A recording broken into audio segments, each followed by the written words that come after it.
Harbor Freight has come a long way since it first opened their doors in 1977. The quality of products offered has come from being tools for the beginner to being a strong competitor in the commercial trades. With brands such as Hercules and Earthquake, Bauer has filled a niche for the weekend warrior with tools that often are as good as the more popular brands. But there is one area that Harbor Freight has missed the boat, and it looks like they're not going to fill this important role. This deserves a good talk about.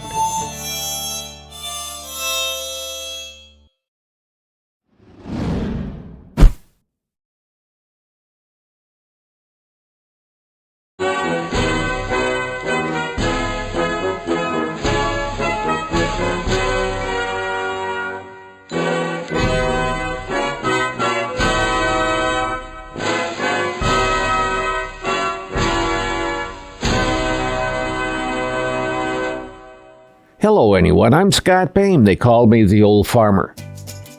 Those of us who have been around for a while remember when the tools offered by Harbor Freight were questionable for anything beyond a single project, if that project was small. Nowadays, many of the brands offered, Harbor Freight can be quite proud of the quality and power within these tools. I often have said, and will say again, I would compare the Hercules 12-inch miter saw to anything on the market today. Also, I have an Earthquake pneumatic impact driver that is better in design and power to that of the Snap-on. But I must say, with all the instabilities in the world today and the loss of common retail stores that many use, I think filling this hole would make Harbor Freight a stronger and more popular stopping place. I remember when I would stop for a part, and since I was in the store, I might buy a good bucket full of products that would make it so I wouldn't have to stop at several stores. This store was Radio Shack.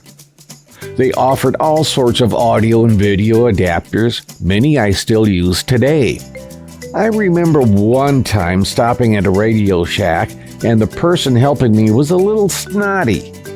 Maybe he was having a bad day. If I remember correctly, my day was not one of my best either.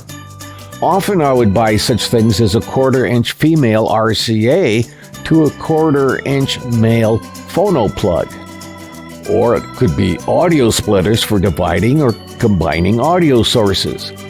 If I listed all the different adapters I have from Radio Shack, it would be a 15-minute video just listing these adapters.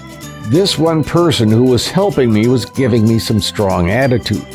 So for an adapter, I asked for an RCA to water pipe adapter. While he was looking for this, I was able to find all the things I wanted. When he finally came back to me saying he couldn't find any, I asked him to order me one. I paid my bill and left.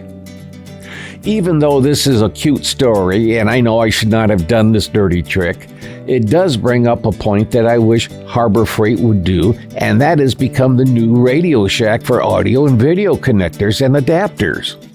The shelf space would be minimal, but the traffic it would bring in would help increase the market share for Harbor Freight. 5 or 6 of these whirly-pig boards could carry most of the adapters and connectors that Radio Shack was known for while they were still in business. I remember coming in for adapters and walking out with batteries, connectors, resistors, and other bits and pieces. I could see someone coming into Harbor Freight for an XLR female to a stereo 1/4-inch adapter and coming out with one of those new Woodlays. I think the new ones are coming out in the Bauer line. Whatever the upselling that could be happening, it would bring people into the store more often and leaving with a thinner credit card. I don't know about you, but I may see something that I had forgotten to put on my list, unless I actually see it. There are many times that I have gone to Harbor Freight over and over again to get something and had forgotten every single time because it was on my list on my computer, but it was not transferred to my phone, so I would end up forgetting it. I would not be surprised this has happened to you too. I'm sure that there are old Radio Shack catalogs floating around that Harbor Freight could get its hands on to see what items that Radio Shack carried that would fit in well in a Harbor Freight store. But to be honest, I would just start out with the pocket-filling items and see how it goes. In other words, the connectors and the small bits that can fit into a pocket. Then, if warranted, maybe additional desktop items could be added, such as clock radios, burner phones, and similar high-profit items. I must admit, I am surprised that Harbor Freight doesn't carry burner phones.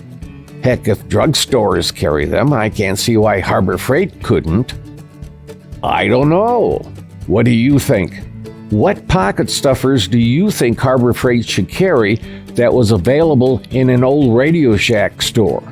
Leave a comment below of those things, if you would, please. And thanks for watching. Before we go, thank you to our subscribers who helped us reach over the 1,000 subscription mark. It's very humbling to receive the support from our subscribers. Thank you. I will always try to give you accurate information, and I'm not worried if you disagree in comments. Just remember, youngsters may read your words. Well, this is the old farmer Scott Bain saying, be well, be safe, and be kind to someone today.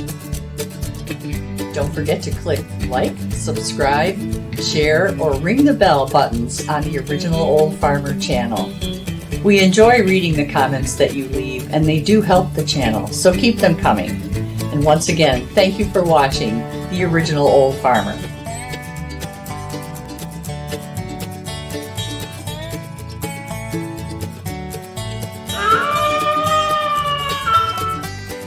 The VFW National Home for Children, providing families of veterans and active duty military opportunities for growth and development in a nurturing community.